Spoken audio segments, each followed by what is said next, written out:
With us, we have Dr. Sanjeev Naik, BJP leader and the first mayor of Mumbai. Hello, sir. Sir, today was the General Body meeting आणि विरोधकांचं म्हणणं आहे की transport कमिटीमध्ये आपली 12 जे लोकसंख्या मेजॉरिटीनुसार घेतले गेले. This is what first time has happened. तुमचं काय म्हणणं आहे?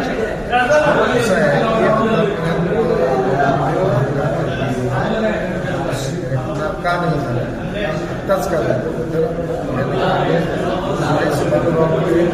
कायदा BMC ॲक्ट कोर्टाने दिलेले एक आताचा एक निर्णय कोर्टामध्ये सुरुवातीला विषय प्रवर्तन त्यामुळे इतके दिवस तौलनिक संख्या मला म्हणजे 31 प्रमाणे किती लोकांचं 111 विरोधी पक्षाचे नगरसेवक त्याच्या दृष्टिकोनातून त्यांच्या संख्याबळाप्रमाणे आतापर्यंत नियुक्त होईल. परंतु हायकोर्टाने त्या संदर्भामध्ये निर्णय देण्यात आला की हा कायदा परिवर्तनाला फक्त लागू होणार नाही आणि म्हणून मग याच्यापूर्वी या संदर्भामध्ये सभागृहाने निर्णय घेतलेला की जो निवडून आलेले सदस्य ते या संदर्भामध्ये निर्णय घेऊ शकतात. त्यांना वाटलं की असं नको तसं करू नका असं करा तर असं नका करू. परंतु सत्ताधारी पक्ष भारतीय जनता पक्षाच्या अनुषंगानं जेव्हा हा विषय आला तेव्हा या संदर्भामध्ये चर्चा झाली की सुप्रीम कोर्टामध्ये हायकोर्टामध्ये जेव्हा एखादी गोष्ट होती तेव्हा त्याच्या अनुषंगानं निर्णय देतो आणि त्या निर्णयाप्रमाणे सभागृहामध्ये कामकाज व्हावं अशा प्रकारची चर्चा झाली. आता एक पण करायची की या ठिकाणी अशा पद्धतीचा निर्णय करण्यात यावा.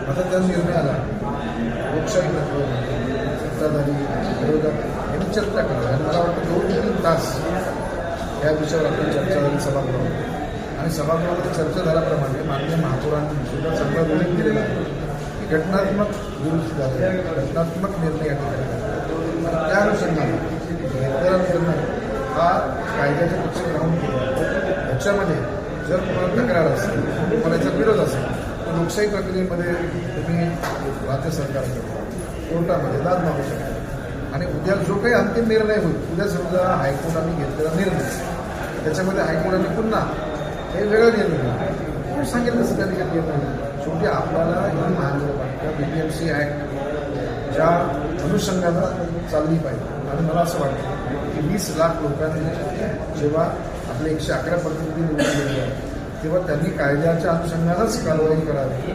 कायद्याच्या अनुषंगानं जर त्या ठिकाणी सभागृह चाललं तर मला वाटतं खऱ्या अर्थानं लोकशाही ठिकाणी नाही.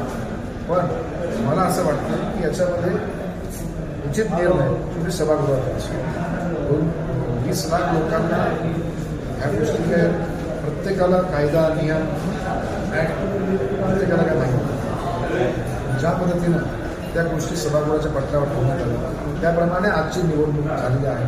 मी निवडून आलेल्या सर्व सदस्यांचं अभिनंदन करतो आणि त्यांच्या माध्यमातून होणारी जी परिवहन सर्वांची समितीची गठन आहे चांगली परिवहन सेवा चालेल.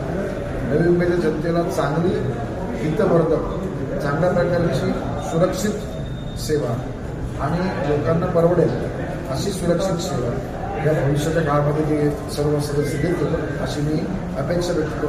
पुन्हा भारतीय जनता पक्षाच्या नेतृत्व माननीय देवेंद्र फडणवीस साहेब माननीय रवींद्र चव्हाण साहेब गणेश नाईक साहेब या सर्वांना मी धन्यवाद करतो आणि हे सर्व नियुक्त झालेल्या सदस्यांचा